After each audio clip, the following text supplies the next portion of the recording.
The Zephyrian Emperor's throne room stretched across 3 football fields, its crystalline walls reflecting the cold blue light of a dozen artificial suns. Emperor Vexthul sat upon his obsidian throne, his forearms draped casually over the armrests as he watched the feeds from across his empire. Today was special. Today the galaxy would witness what happened to those who dared defy the Zephyrian Empire. Sarah Chen, 17 years old, stood in the center of the execution chamber on the prison planet Cathera 9. Her hands were bound behind her back with quantum restraints that could hold a charging war beast. She wore the standard gray prisoner uniform, but her chin remained raised, her brown eyes defiant even as billions of beings across the galaxy watched through their holoscreens. The executioner, a towering Krell with scales like black diamonds, readied the neural disruptor. It was a weapon designed to cause maximum pain before death, a favorite tool of Zephyrian justice. The Emperor had insisted on this particular method for the human girl who had somehow managed to destroy an entire Zephyrian battlecruiser with nothing but an outdated human cargo ship and what the military reports called impossible tactical maneuvering. Citizens of the Galactic Empire, announced the Emperor's voice across every communication channel in known space. Witness the fate of those who challenged Zephyrian authority. This human terrorist destroyed the ZBS Dominator and killed 3,000 loyal soldiers. Her death will serve as a warning to all who would dare oppose us. Sarah's crime had been simple enough. She was part of a human refugee convoy fleeing the newly conquered Earth colonies when Zephyrian forces intercepted them. The battlecruiser ZBS Dominator had been herding the refugee ships toward processing centers where humans would be sorted into slave labor categories. Sarah, who had been studying astrophysics before the invasion, noticed something in the gravitational readings of a nearby pulsar. While other refugee ships surrendered, she convinced her transport's captain to make a desperate gambit. Using the pulsar's gravitational field and the precise timing of its rotation, Sarah calculated a slingshot maneuver that sent their cargo ship hurtling toward the Dominator at near light speed. The impact vaporized both ships, but it also sent a message across the galaxy that humans would not go quietly into slavery. The Emperor leaned forward on his throne, savoring the moment. Humans were a new addition to his empire, a species from the galaxy's edge that had proven surprisingly troublesome despite their primitive technology. They were emotional, unpredictable, and worst of all, they inspired others to rebellion. This execution would crush that spirit. Any last words, human?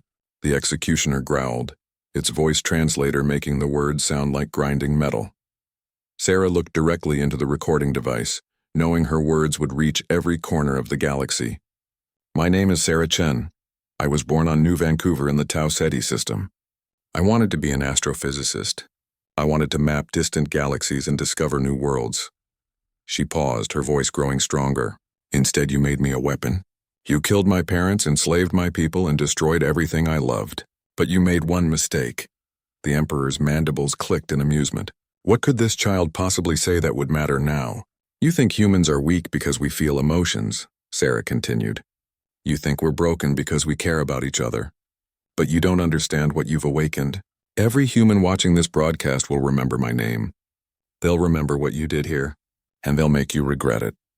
The executioner raised the neural disruptor, its energy coils glowing white-hot. But Sarah wasn't finished. You see, Your Imperial Majesty, humans have a saying, don't poke the bear. You should have left us alone on our little worlds at the edge of space. You should have pretended we didn't exist, because now you've shown us what monsters look like, and we've decided we don't like monsters very much. Emperor Vexthul gestured impatiently. Enough theatrics. The girl would die, the humans would despair, and order would be restored. The neural disruptor fired with a sound like tearing silk. Sarah Chen's body convulsed once, then went still. Her eyes remained open, staring accusingly at the camera until the feed cut away. The Emperor smiled, his needle-sharp teeth glinting in the artificial sunlight. Another rebellion crushed before it could truly begin. He had ruled for 6 centuries, conquered 12 species, and built an empire spanning half the galaxy.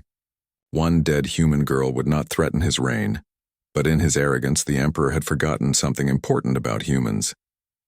He had forgotten that they were the only species in the galaxy that had ever looked at a universe full of predators and decided to become the apex predator themselves. He had forgotten that humans didn't just fight with weapons and ships. but with ideas and inspiration and a fury that could burn for generations. Most critically, he had forgotten that humans had something no other species in the galaxy possessed: the ability to turn grief into rage, and rage into action. As Sarah Chen's body was dragged away and the official feeds returned to their regular programming, something extraordinary began to happen across the galaxy. In hidden bases and refugee camps, on slave planets, and in the deepest corners of space, humans began to move. The Emperor had just made the greatest mistake in the history of his empire. He had given humanity a martyr. Dr. Marcus Webb watched the execution from his hidden laboratory deep beneath the surface of Kepler 442b, a frozen world the Zephyrians had dismissed as worthless. His weathered hands shook as Sarah Chen's final words echoed. Through the makeshift communication center he had, built from salvaged parts and sheer desperation, Marcus had known Sarah. She had been one of his students back on New Vancouver before the invasion, brilliant and curious and full of dreams about exploring the cosmos. Now she was dead, murdered on live broadcast to terrorize billions of humans scattered across the galaxy. But as Marcus stared at the blank screen where Sarah's face had been moments before, he realized something the Emperor couldn't possibly understand. The girl's death hadn't broken the human spirit. It had weaponized it. "Did you get the signal embedded in the execution feed?" asked Elena Vasquez, his research partner and the only other survivor from the New Vancouver University Physics Department. She was hunched over a quantum computer they had cobbled together from mining equipment and military-grade processors stolen from Zephyrian supply convoys. Marcus nodded grimly. "Sarah was always the smartest student I ever taught. Even in death, she found a way to fight back." Hidden in the quantum fluctuations of the execution broadcast, Sarah had somehow managed to embed a complex mathematical sequence. To most viewers, it would appear as random background noise, but to trained physicists like Marcus and Elena, it was a blueprint, a set of equations that revealed the fundamental weakness in Zephyrian technology. The Zephyrian Empire's power came from their mastery of quantum field manipulation. Their ships, their weapons, their communication networks, even their cities floated on carefully controlled quantum fields that could manipulate matter at the subatomic level. It was technology so advanced that most species in the galaxy couldn't even understand the basic principles, let alone replicate them. But Sarah had found the flaw. "My God," Elena whispered as she decoded the mathematical sequence. She figured out the resonance frequency, the specific quantum signature that destabilizes their field generators. Marcus leaned over her shoulder, studying the equations. After 6 months of hiding in caves and abandoned mining stations, surviving on stolen rations while trying to understand Zephyrian technology, Sarah had handed them the key to bringing down an empire. How did she know this? Marcus asked. The pulsar, Elena realized. When she destroyed the Dominator, she wasn't just making a desperate attack. She was studying their quantum fields as they interacted with the pulsar's gravitational waves. She used her own death as an experiment. The implications were staggering. Every Zephyrian ship, every orbital platform, every floating city relied on quantum field generators. And now humans knew exactly how to make them fail catastrophically. But there was a problem. The resonance frequency had to be broadcast simultaneously from multiple points across the galaxy to create a cascading failure in the Zephyrian quantum network. It required coordination between human resistance cells that might be light years apart, many of whom didn't even know the others existed. "We need to get this information to every human cell in the galaxy," Marcus said. "But the Zephyrians monitor all communication channels. The moment we try to broadcast this, they'll trace the signal and destroy us." Elena was already working on the problem, her fingers flying across the quantum computer's interface. Sarah thought of that too. "Look at the secondary equations she embedded. It's a distributed transmission protocol. We don't broadcast directly to the resistance cells. We broadcast to human commercial ships, refugee transports, even slave convoys. Every human with access to basic electronics receives part of the code. They won't even know what they're carrying until all the pieces come together." "A viral transmission," Marcus breathed, "hidden in normal ship-to-ship communications. The Zephyrians won't be able to stop it without shutting down all communication in the galaxy." They worked through the night, preparing the signal that would carry Sarah's final gift to humanity. But as dawn broke over the frozen landscape of Kepler 442b, Marcus realized they faced an even bigger challenge. The timing has to be perfect, he told Elena. Every human cell has to activate the resonance signal at exactly the same moment, or the Zephyrians will detect the pattern and adapt their shielding. We need a synchronization signal that reaches every corner of the galaxy simultaneously. Elena looked up from her calculations, a wild light in her eyes. The Galactic core? What? Sagittarius A-star, the supermassive black hole at the center of the galaxy. Every Zephyrian facility uses its gravitational field as a universal time reference for their quantum network. If we can modulate our signal to sync with the black hole's rotation, every human in the galaxy will receive the same timestamp. Marcus stared at her in amazement. It was brilliant, audacious, and completely insane. They were talking about using the galaxy's central black hole as a timing mechanism for the largest coordinated attack in human history. Can we do it? He asked. Sarah's equations include the mathematical framework. She planned for this too. Elena's voice was filled with awe. She knew we'd need galactic synchronization. Even while they were executing her, she was thinking 3 steps ahead. As they began implementing Sarah's plan, Marcus felt something he hadn't experienced since the invasion began. Hope. Across the galaxy, in hidden bases and slave camps on refugee ships and abandoned worlds, humans were receiving pieces of Sarah Chen's final gift. They didn't know it yet, but they were about to bring down an empire that had ruled for 1,000 years. The Zephyrians had made a fundamental error. They thought killing Sarah would end the human resistance. Instead, they had created a distributed weapon more dangerous than any fleet of ships. They had turned every human in the galaxy into a part of Sarah's revenge. The countdown had begun. Captain Jake Morrison had been hauling cargo between star systems for 15 years, but he had never seen anything like the data packets flooding his ship's communication array. The transport vessel Lucky Strike was carrying a load of medical supplies to the mining colony on Proxima 7 when the signals started arriving. At first, Jake thought it was just background noise from the nearby pulsar system. His ship's computer kept beeping about anomalous quantum signatures in routine shipping communications. But when he ran a deep scan of the data, he found something that made his hands shake. Mathematical sequences, thousands of them, hidden in everything from shipping manifests to weather reports, and somehow Jake's brain recognized them, not because he was a scientist, but because 15 years of navigating hyperspace had taught him to read quantum field fluctuations like sheet music. This is intentional, he whispered to himself in the cramped cockpit of his ship. Someone is sending us blueprints. Jake Morrison hadn't been born a cargo hauler. Before the Zephyrian invasion, he had been Lieutenant Morrison of the Terran Colonial Navy, specializing in electronic warfare. When Earth's colonies fell and the Navy disbanded, he had taken to running supplies for refugee camps and resistance cells. The Zephyrians tolerated human cargo ships because they needed the economic activity to keep their conquered territories functioning.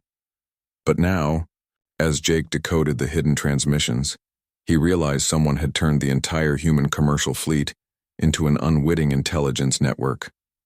The mathematics were complex, but the underlying message was simple. The Zephyrians could be hurt. Their quantum technology had a fatal weakness, and someone had figured out how to exploit it. Jake's ship wasn't alone in space. The commercial shipping lanes were full of human vessels, and his long-range sensors showed dozens of them making subtle course corrections. They were all receiving the same data, and their captains were all reaching the same conclusion.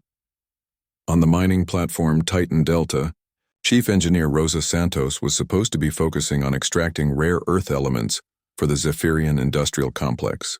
Instead, she was staring at her computer screen in amazement. The quantum field equations scrolling across her display were impossibly elegant, describing principles that could revolutionize physics. But Rosa wasn't thinking about scientific advancement.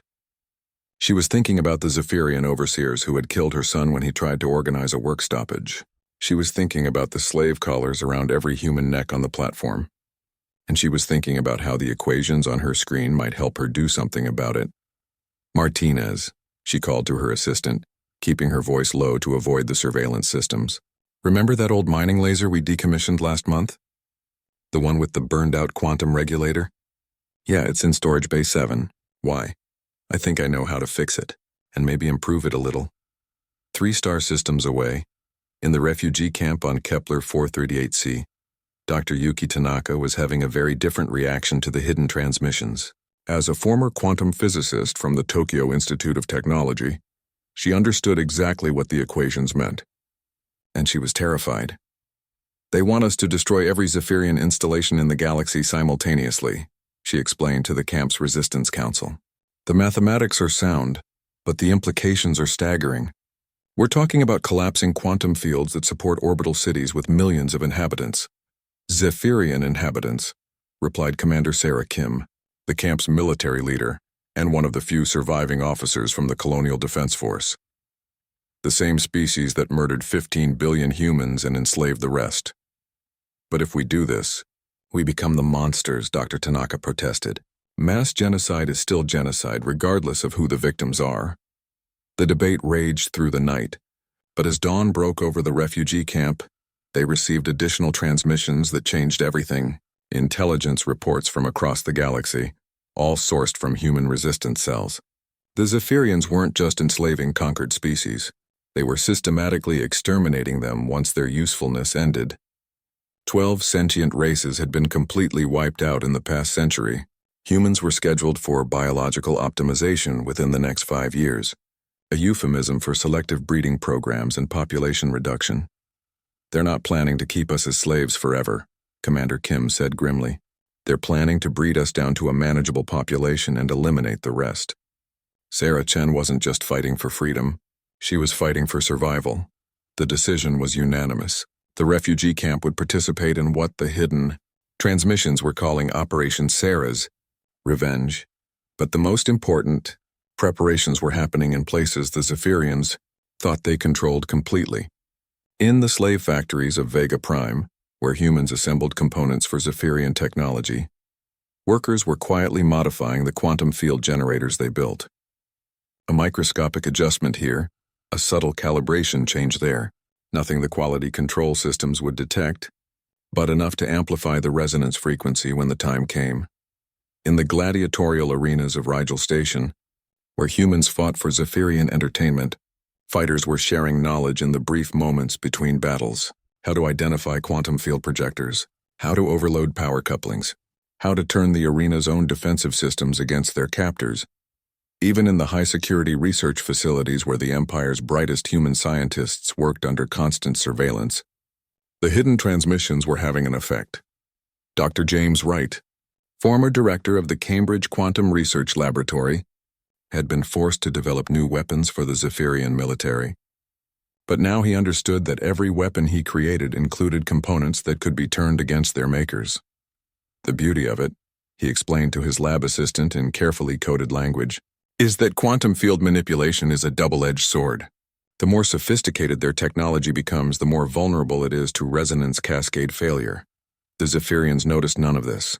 Their surveillance systems were designed to detect organized resistance movements, not the subtle coordination of a species sharing knowledge through quantum field fluctuations. They continued their normal operations, unaware that every human in their empire was becoming a potential saboteur. Emperor Vexthal received daily reports on human activity throughout his domain. Productivity was normal. Compliance remained high. There were no signs of organized resistance. The execution of the human terrorist Sarah Chen appeared to have achieved its intended effect. But deep in the quantum foam that underlied all reality, patterns were forming.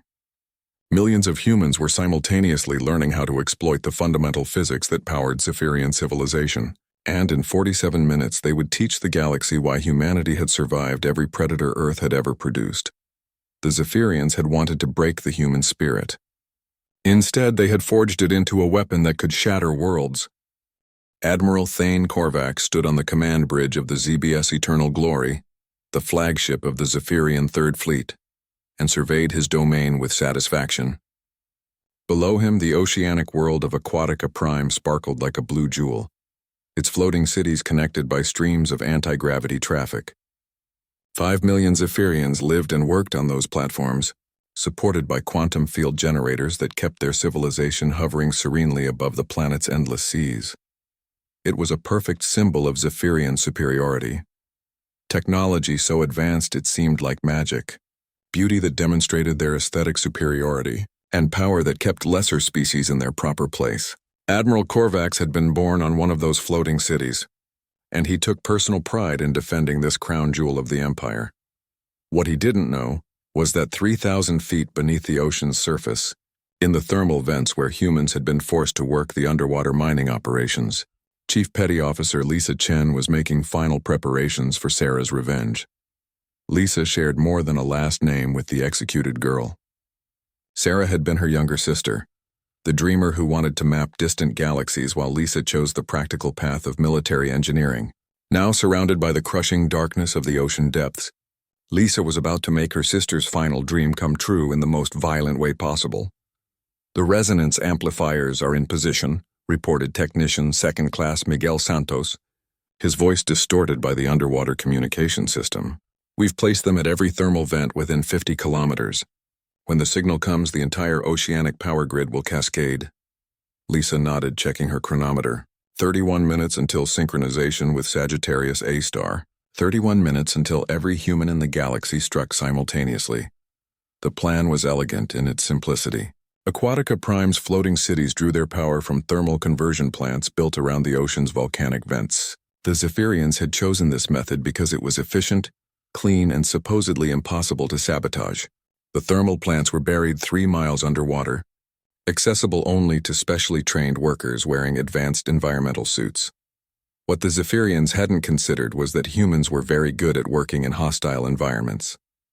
They were even better at finding ways to kill their enemies while doing it. "Remember," Lisa told her team, "we activate on the universal signal not a second before. If we're early, they'll have time to adapt their defenses. If we're late, the resonance cascade won't reach critical mass." Meanwhile, on the surface of Zephyrian Prime, the Empire's capital world, Dr. James Wright was putting the finishing touches on what his supervisors thought was a new type of quantum field stabilizer.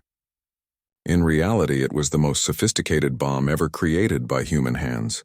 "The beauty of the design," he explained to his research team in their coded language, "is that it appears to strengthen quantum field integrity, while actually creating microscopic instabilities that accumulate over time. Like introducing a computer virus that spreads through an entire network before activating." Dr. Wright's laboratory was located in the Spire of Scientific Achievement, a crystalline tower that rose 50 miles above the planet's surface. From his window, he could see the entire capital complex, the Imperial Palace where Emperor Vexthul held court, the Senate building where conquered species begged for mercy, and the orbital defense platforms that protected the system from attack. All of it powered by quantum field generators, all of it about to fall. "Doctor," asked his assistant, Dr. Maria Rodriguez, "are you certain the harmonic feedback will remain undetected until activation?" "Positive. I've run the calculations 17 times. The Zephyrians' own monitoring systems will read our modifications as improvements to their technology right up until the moment their civilization collapses. But the most crucial preparations were taking place in the gladiatorial arenas of the Empire's entertainment worlds. On Kolos Station, where humans fought alien predators for the amusement of Zephyrian audiences, former Marine Sergeant David Park was explaining the plan to his fellow gladiators. "We don't need to defeat the entire Zephyrian military," he told them as they prepared for what might be their final battle. "We just need to create enough chaos for the technical teams to do their work. Every moment we keep their attention focused on us is another moment for the quantum cascade to build momentum." The gladiators were volunteers for the most dangerous part of Operation Sarah's Revenge. When the signal came, they would attempt to seize control of the arena's defensive systems and turn them against the audience.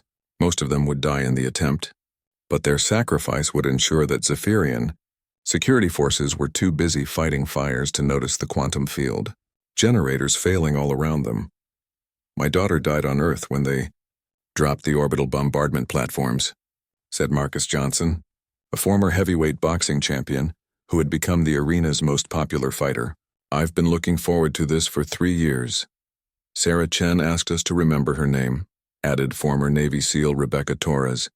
"I plan to make sure the Zephyrians remember it too."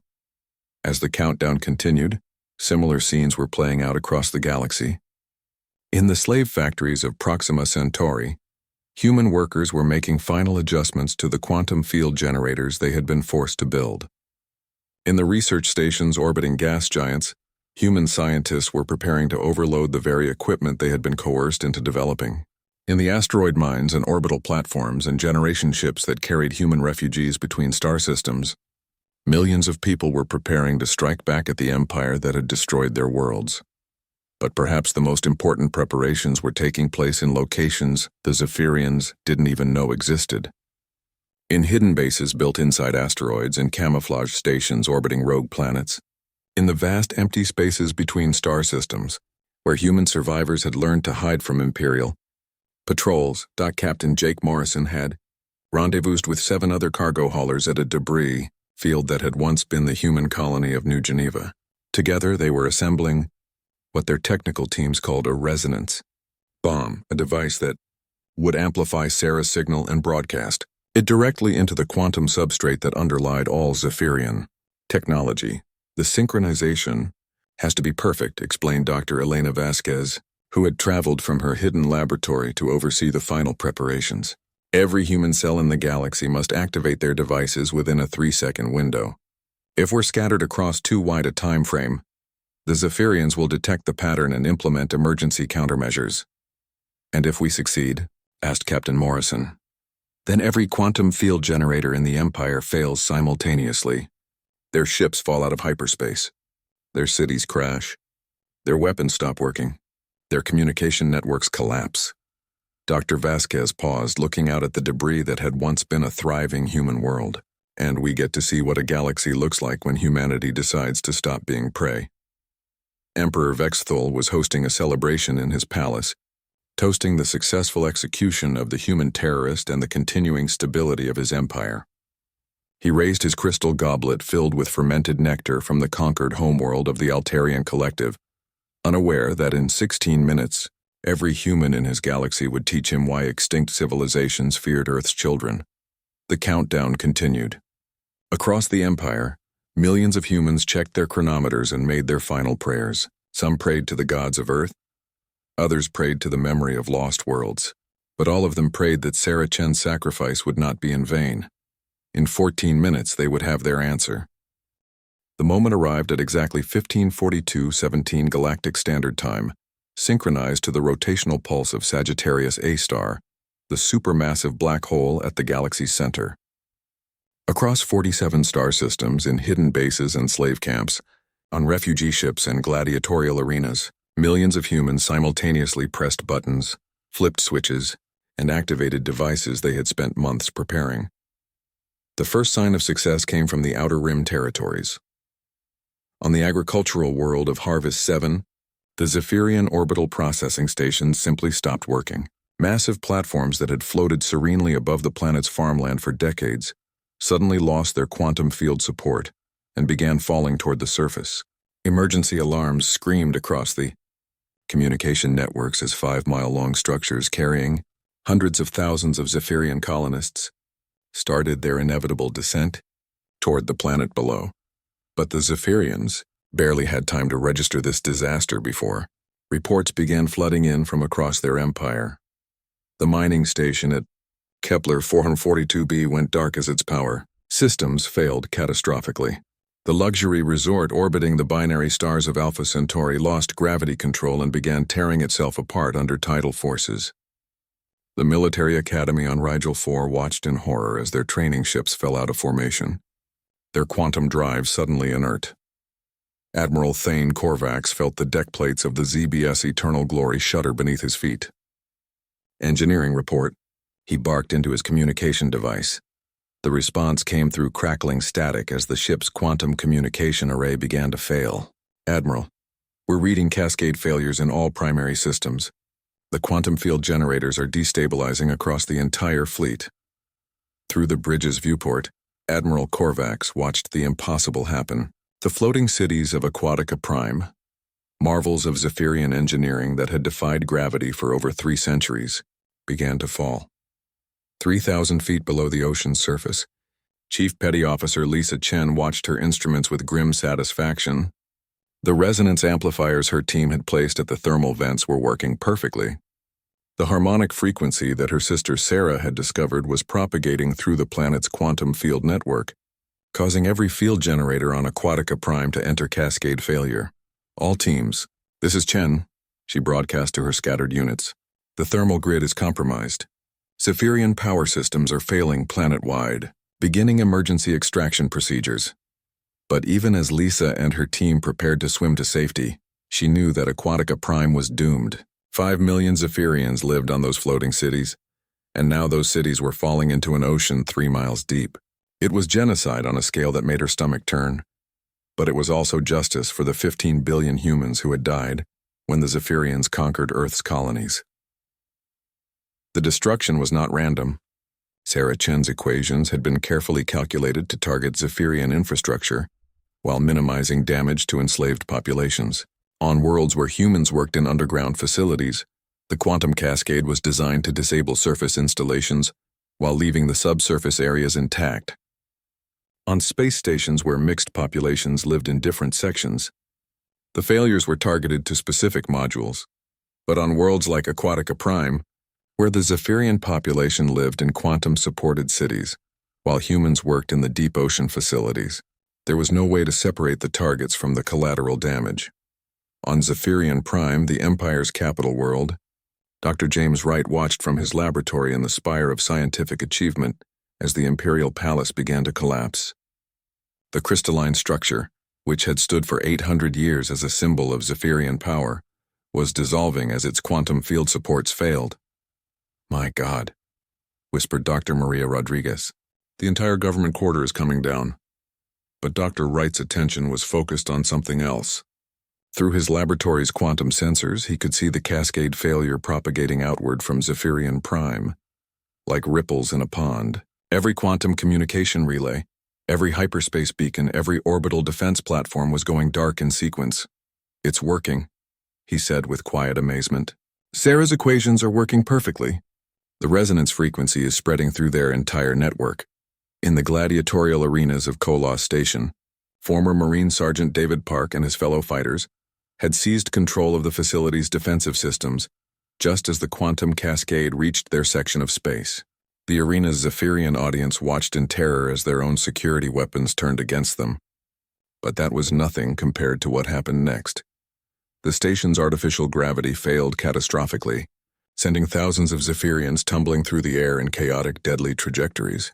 Emergency bulkheads slammed shut as atmospheric containment systems struggled to maintain pressure. And through it all, the human gladiators fought their way toward the escape pods, knowing that their sacrifice had helped ensure the success of Operation Sarah's Revenge. "This is for Sarah Chen," Sergeant Park shouted as he fought his way through a crowd of panicking Zephyrians. "This is for Earth!" But the most devastating effects of the cascade were being felt in hyperspace itself. Zephyrian civilization depended on faster-than-light travel, and their hyperspace navigation network relied on quantum field beacons scattered throughout the galaxy.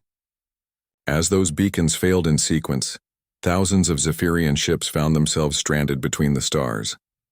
The ZBS Dominator's replacement, a massive dreadnought called the ZBS Vengeance, dropped out of hyperspace near the Vega system and immediately began spinning out of control.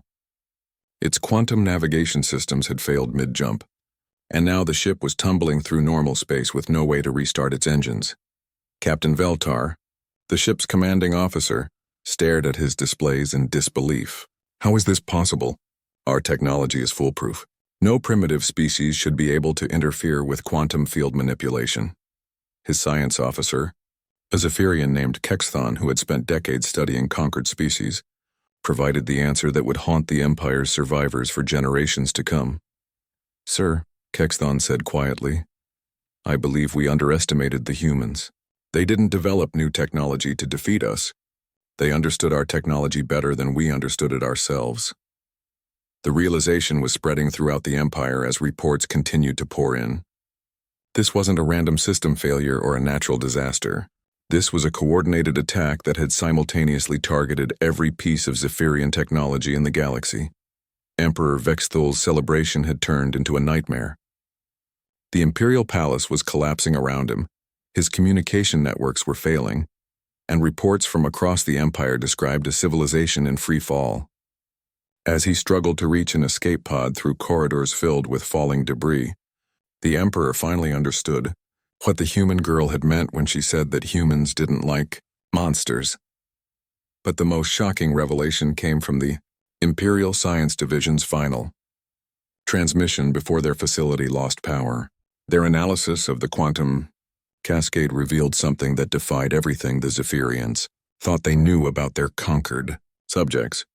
The attack hadn't originated from a single source or even a coordinated group of sources. It had come from everywhere at once. Every human in the galaxy had simultaneously activated devices that exploited the same fundamental flaw in Zephyrian technology.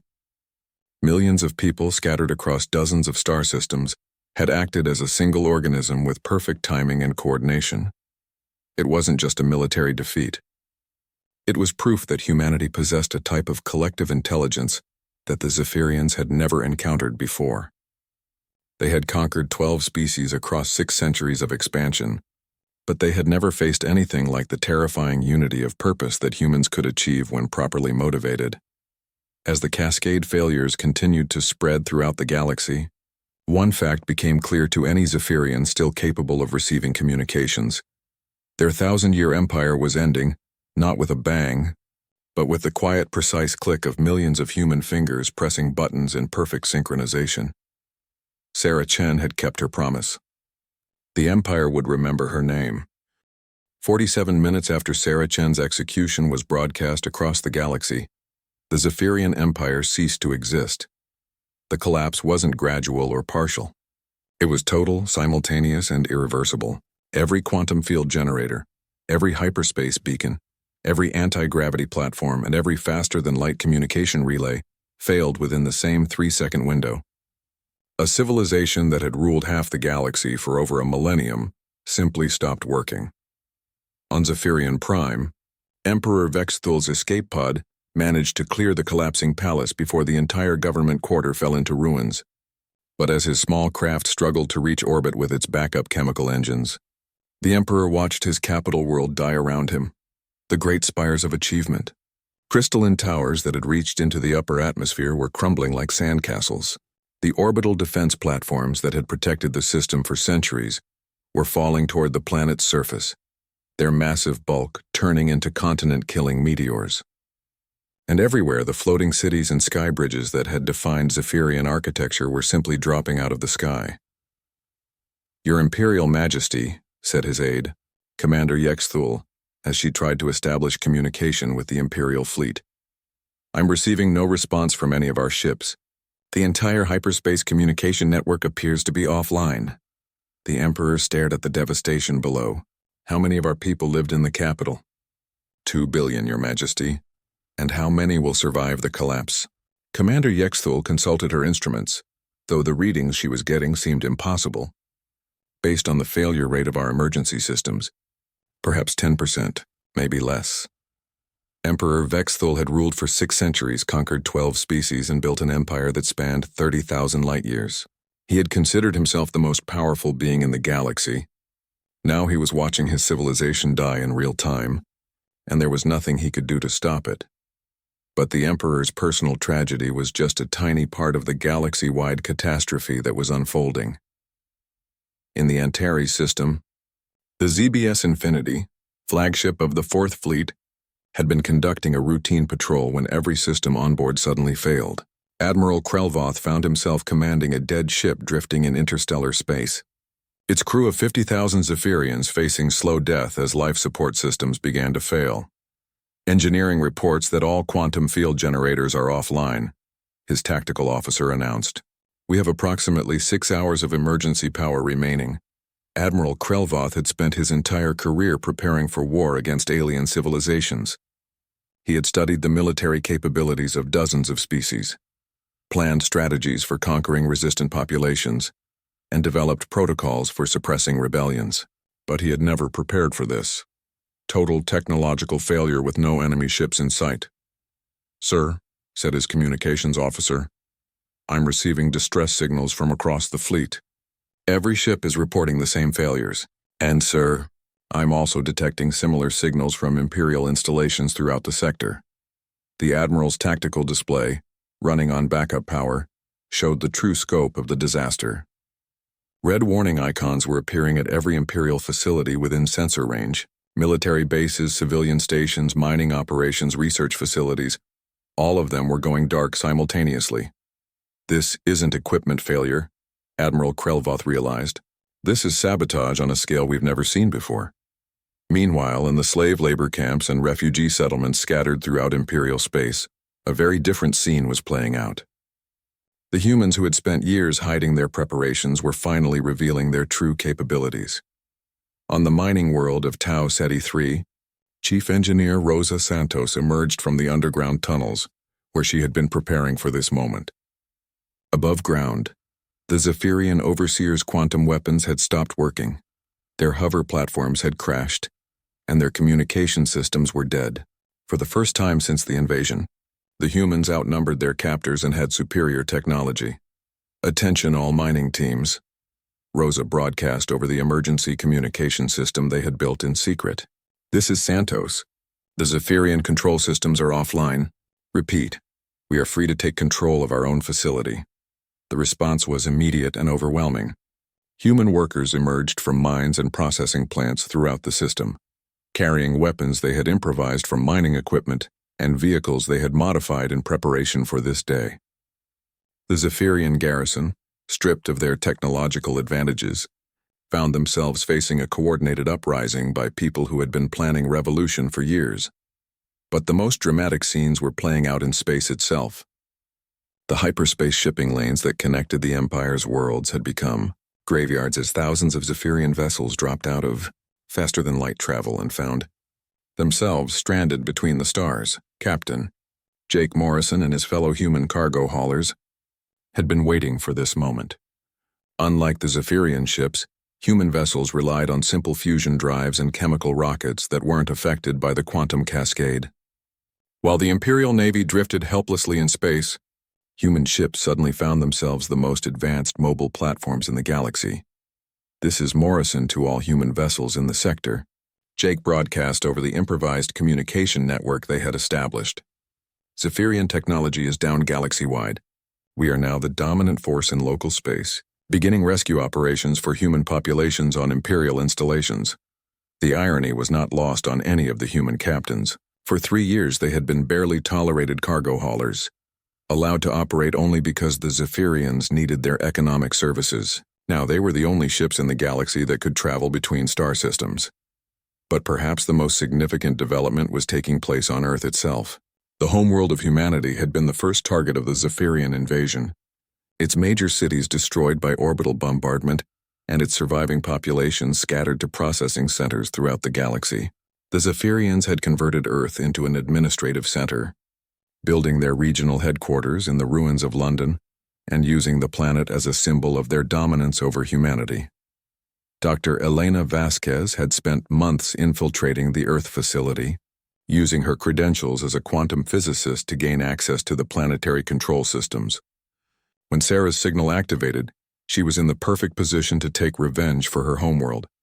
"This is Dr. Elena Vasquez, transmitting from Earth orbital control," she broadcast as she watched the Zephyrian command center collapse around her. "I am declaring the immediate liberation of the Sol system. All Zephyrian personnel are ordered to surrender unconditionally." The broadcast was picked up by hidden human communities throughout the Sol system. On Mars, where humans had been forced to work in terraforming operations, the colonists seized control of the atmospheric processors. In the asteroid belt, where human miners had been extracting resources for the Imperial war machine, the workers took control of the mining platforms and defensive systems. Within hours, humanity had reclaimed their birth world. But the real measure of the Empire's collapse could be seen in the reports flooding in from across the galaxy. On Proxima Centauri, the Zephyrian colonial administration had simply vanished as their floating cities crashed into the planet's oceans. On Vega Prime, human refugees were discovering that their former overseers were now stranded in the wreckage of their own technology, begging for help from the people they had enslaved. Emperor Vex Thul's escape pod finally reached orbit, where he hoped to rendezvous with the remnants of the Imperial fleet. Instead, he found space filled with debris from orbital platforms and the distress signals of ships that could no longer maneuver. "Your Majesty," said Commander Vex Thul, I'm receiving a transmission from the human cargo vessel Lucky Strike. They're offering to provide emergency assistance. The Emperor stared at the communication display in disbelief. After 6 centuries of ruling the galaxy, he was being offered charity by a human cargo hauler. Accept their assistance, he said quietly. We appear to have no other choice. As the Emperor's pod docked with Jake Morrison's cargo ship, both leaders understood that they were witnessing the end of one age and the beginning of another. The Zephyrian Empire had fallen in 47 minutes, brought down not by superior military force, but by a teenage girl's understanding of quantum physics and humanity's ability to turn grief into purpose. The galaxy would never be the same. 6 months after Operation Sarah's Revenge, the galaxy looked nothing like it had during the Zephyrian Empire's reign. Captain Jake Morrison stood on the observation deck of the newly commissioned TSS Sarah Chen, humanity's first post-liberation starship. Through the viewport, he could see the orbital shipyards of New Geneva, rebuilt from the debris of the destroyed colony into a massive construction facility.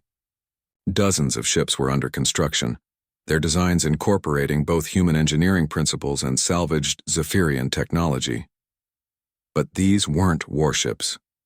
They were exploration vessels, cargo haulers, research ships, and colony transports. Humanity had learned from the Empire's mistakes. They were building a civilization based on cooperation rather than conquest. Status report. Captain Morrison, requested Admiral Elena Vasquez, the former physicist who now commanded the newly formed human defense fleet. She had been promoted to fleet command, not because of military experience, but because the survivors of humanity trusted her scientific judgment and moral leadership. The relief convoy to Antares 7 departed this morning, Jake reported. They're carrying medical supplies and construction equipment to help the Zephyrian survivors rebuild their settlements. The diplomatic team expects to complete the mutual aid agreement within the week. Admiral Vasquez nodded approvingly.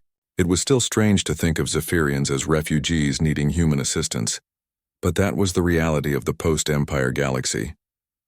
When their quantum technology failed, billions of Zephyrians had found themselves stranded on worlds that could no longer support their civilization.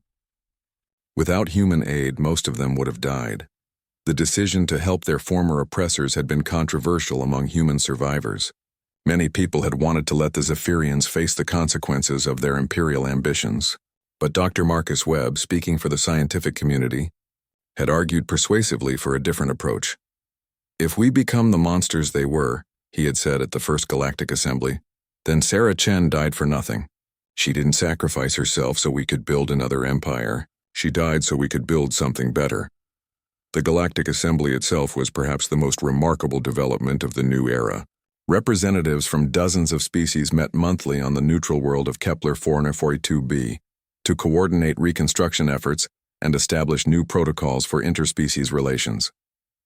Unlike the Empire Senate, where conquered species had begged for mercy, the Assembly operated on principles of equality and mutual benefit. Former Emperor Vex Thule attended these meetings as the representative of the Zephyrian remnant, a loose confederation of survivor communities scattered across what had once been the Empire's core territory. The experience was profoundly humbling for a being who had once ruled half the galaxy. The humans have taught us something we never understood, he confided to his aide, Commander Yexthal, as they prepared for another assembly session. True strength comes not from the ability to dominate others, but from the wisdom to build relationships based on mutual respect. The commander nodded thoughtfully. She had spent the past 6 months studying human culture, trying to understand how a species that seemed so fragmented and emotional could coordinate the most successful military operation in galactic history. Their unity comes from shared values rather than shared technology, she observed. When they needed to act as one, they didn't require central command or quantum communication networks. They simply trusted each other to do what was right. The transformation wasn't limited to political structures. The collapse of Zephyrian quantum technology had forced every species in the galaxy to redevelop their understanding of physics. Human scientists working with researchers from a dozen different worlds were making breakthrough discoveries about the fundamental nature of reality. Dr. James Wright, who had escaped the collapse of Zephyrian Prime, was now leading a joint research project on quantum field manipulation. His team included not only human physicists but also Zephyrian theorists, Altarian mathematicians, and representatives from the other species that had been conquered by the Empire. The irony, Dr. Wright explained to his diverse research team, is that the Zephyrians' quantum technology was actually primitive compared to what we're developing now. They focused on brute force manipulation of quantum fields, but they never understood the elegant mathematical relationships that make truly stable field generation possible. His research partner, former Zephyrian scientist Kexthon, agreed enthusiastically. Human intuition for quantum mathematics is remarkable. Your species seems to understand instinctively what we spent centuries trying to calculate. But the most profound changes were happening at the individual level. Chief Petty Officer Lisa Chen had returned to Earth, where she was helping to coordinate the restoration of humanity's homeworld. The planet that had been devastated by orbital bombardment was slowly being rebuilt, its cities designed to be more beautiful and sustainable than before. Standing in the ruins of New Vancouver, where she and her sister Sarah had grown up, Lisa reflected on how much had changed since that terrible day when Sarah was executed on live broadcast. She would have loved to see this, Lisa said to Dr. Marcus Webb, who had traveled to Earth to oversee the establishment of a new university. Sarah always believed that exploration and discovery were humanity's greatest strengths. She would be amazed to see humans and Zephyrians working together to explore the galaxy. Dr. Webb smiled sadly. She's seeing it. Every time we choose cooperation over conquest, every time we extend help to former enemies, every time we build something beautiful instead of something destructive, we honor her memory. The reconstruction wasn't without challenges. Some Zephyrian factions refused to accept the new order and attempted to rebuild their technological supremacy through alliance with other imperial species. Some human communities struggled with the psychological trauma of years of slavery and oppression, and some of the smaller species that had been conquered by the Empire found it difficult to trust any of the major powers, even humanity. But progress was being made. The gladiator arenas that had been symbols of Zephyrian cruelty were being converted into cultural centers where different species could share their arts and traditions. The slave labor camps were becoming technical colleges where beings from across the galaxy learned to work with both human and Zephyrian technology. The Imperial processing centers were being transformed into spaceports that welcomed travelers from any world. Perhaps most importantly, the galaxy was experiencing a renaissance of exploration. Without the Empire's restrictive travel policies, ships from dozens of worlds were venturing into unexplored regions of space. Human vessels, with their simple but reliable technology, were often chosen to lead these expeditions because they could reach places that quantum-dependent ships could not safely visit. Captain Morrison received regular reports from these exploration missions. New worlds were being discovered weekly, many of them containing the ruins of civilizations that had been destroyed by Imperial expansion. Archaeological teams were working to preserve these sites and learn from the lost cultures. The galaxy is so much larger and more diverse than the Empire ever acknowledged, Admiral Vasquez observed during one of their regular briefings. For 1,000 years, the Zephyrians suppressed exploration because they were afraid of encountering something they couldn't control. Now we're discovering that the galaxy is full of wonders they never imagined. As the TSS Sarah Chen prepared for its own exploration mission to the Galactic Rim, Jake Morrison took one last look at the shipyards of New Geneva. The sight filled him with hope. Humans and Zephyrians worked side by side on the construction crews, their different physiologies and perspectives combining to create better designs than either species could achieve alone. Other species were contributing as well. Altarian mathematicians provided computational support for complex engineering problems. Rigelian artists designed beautiful and functional interior spaces. Former Imperial slave species brought their own technical expertise and cultural insights to the projects. It was exactly what Sarah Chen had dreamed of when she studied astrophysics at New Vancouver University. A galaxy where different species worked together to explore the cosmos and build a better future for all sentient beings. The ship's communication system chimed, indicating an incoming transmission from Earth. Lisa Chen's face appeared on the main screen, smiling broadly. Jake, I wanted you to know that the Sarah Chen Memorial Observatory is now online. We're already detecting signals from previously unknown civilizations in the galactic outer rim. Sarah's dream of mapping distant galaxies is finally coming true. Captain Morrison smiled back. She would be proud of what we've all built. Lisa, the galaxy is becoming the place she always believed it could be. As the TSS Sarah Chen departed for the unknown regions beyond the former Empire's borders, its mixed crew of humans, Zephyrians, and other species prepared to write the next chapter in galactic history. They carried with them not weapons of conquest but tools of discovery. They traveled not to subjugate new worlds, but to learn from them and offer friendship to whatever civilizations they might encounter. The Zephyrian Empire had ruled through fear and technological superiority, but it had fallen in 47 minutes because it never understood the